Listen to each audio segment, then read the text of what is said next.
Okay, good morning. So itong after natin mag-change ng cabin filter, ito naman pong air filter ng makina ang papalitan natin. So ito, mga locking clips lang po ito. Madali lang siyang tanggalin. Okay. So ang ginagawa po namin, kumukuha na kami ng spare para kapag papalitan, iniiwan na lang to, saka namin lilinisin. Pero ilalagay na tong bago para kwan po. Pero sa kondisyon nito, palitin na rin po ito.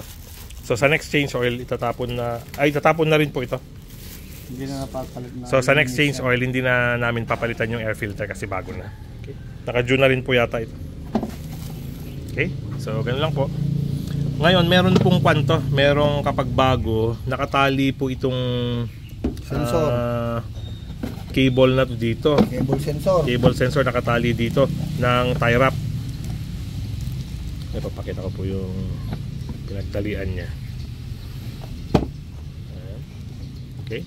So nakatali po rito ng tie wrap. So pag nakatali po yan, ang hirap po niyang tanggalin. So pwede pong tanggalin na lang and then later ibalik na lang po ito ng ibang tali. Pero yung original niya, mahirap pong tanggalin niyang cover. Okay. So yun po yung mga locking clips pa. Tatlo kayo, Miguel? Apat? Dalawa lang. Dalawa?